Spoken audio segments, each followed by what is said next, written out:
La diputada María Eugenia Rosselló. Gracias, diputado Subía, gracias, presidente.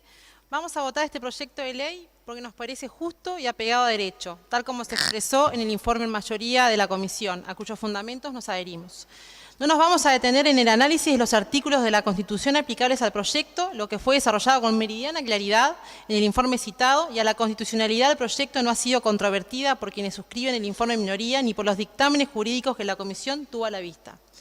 Sí nos interesa hacer hincapié en la relevancia que tiene la reseña histórica que el informe en mayoría desarrolló, ya que de dichos antecedentes surge la rica tradición de nuestro país en lo que refiere a la reparación de los daños morales y patrimoniales emergentes de aquellos actos ilícitos ocurridos entre los años 62 y 85.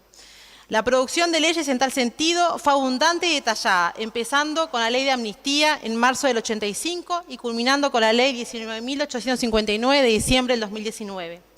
Es en ese camino o proceso de reparación que se inserta este proyecto, cuya principal virtud es que se centra en la reparación del daño. No se atribuye responsabilidad a quienes hubieran ejecutado los actos que causaron los daños, ni tampoco se declara que el Estado es responsable por los actos que provocaron los daños. Y no es casualidad que no se califique responsables, sino que es producto de la madurez de la sociedad que prioriza en la reparación, reconociendo que hubo víctimas cuyos daños hasta el momento no han sido reparados y que también forman parte de la historia. A pesar de que en nuestro derecho existe legislación que se basa en la responsabilidad objetiva del Estado, este proyecto optó por no entrar en una discusión bizantina. Se focaliza en la reparación y no en la calificación de la responsabilidad. Creemos que sería injusto no aprobar este proyecto porque ello supondría aceptar que el daño o el sufrimiento de las personas que fueron víctimas de actos de violencia en aquellos años tiene que ser medido y valorado según si los autores de los actos eran o no funcionarios del Estado. Nos parece indiscutible que la vulneración de derechos humanos no depende de la vinculación que el autor del hecho tuviera con el Estado. Lo que se reconoce es el derecho a la reparación del daño, tema que consideramos un pendiente de la sociedad uruguaya frente a estas víctimas. Y esta preocupación no es de este año, ni de estos últimos 2 años, ni de este periodo de gobierno. Anteriores gobiernos lo han planteado, así como lo hizo el presidente Tabaré Vázquez y el expresidente Jorge Valle. Que el tema haya sido planteado con anterioridad por un Poder Ejecutivo Colorado y por un Poder Ejecutivo del Frente Amplio no es un detalle menor, señor presidente, sino que por el contrario, habla de la importancia del tema y de la coincidencia de las fuerzas políticas uruguayas en cuanto a la justicia de la reparación del daño causado por actos cometidos por quienes no eran agentes del Estado.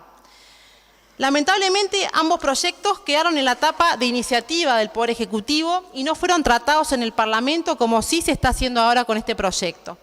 Una vez más, estamos dando solución a un tema de vital importancia que estaba rondando desde hace muchísimos años en el sistema político, pero que no se afrontaba. Hemos tenido que escuchar a la oposición y también leer en el informe en minoría que este proyecto es una moneda de cambio entre los miembros de la coalición de gobierno. Lo curioso es que el contenido de este proyecto se remonta a aquellos proyectos que hacíamos mención recién, del 2004 y del 2007, cuando la coalición de gobierno no estaba ni siquiera creada, ni siquiera estábamos sus miembros. ¿Acaso se le hubiera dicho al expresidente Tabaré Vázquez que su proyecto de ley era una moneda de cambio para negociar otros proyectos de ley o para obtener algún tipo de ventaja política o personal? No vamos a tolerar que se califique este proyecto como moneda de cambio o contraprestación por la reforma de la seguridad social, como dice el informe en minoría. Este proyecto se gestó en la historia, en la tradición y en la evolución de la sociedad uruguaya, mucho antes que se hubiera creado la coalición de gobierno y mucho antes de que se redactara esta reforma de la seguridad social.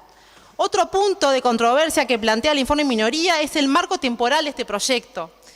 Cuesta entender por qué se cuestiona la fecha de inicio del 62, siendo que es el mismo punto de partida considerado la ley de amnistía, y la fecha de cierre, 31 de diciembre del 76, es la misma que se había considerado en los 2 proyectos de ley que hicimos mención recientemente. Por último, quiero destacar que el proyecto que estamos votando hoy es producto de un proceso legislativo muy rico, lo que quedó plasmado en las modificaciones que se hicieron al proyecto original del Poder Ejecutivo y luego al texto aprobado en el Senado. Inclusive el informe en minoría reconoce las mejoras plasmadas en dicho proyecto de ley. Vamos a votar este proyecto, señor presidente, con la convicción de que es una herramienta justa que focaliza la atención a las víctimas cuyo daño y dolor no puede seguir pendiente de reparación. Muchas gracias, presidente.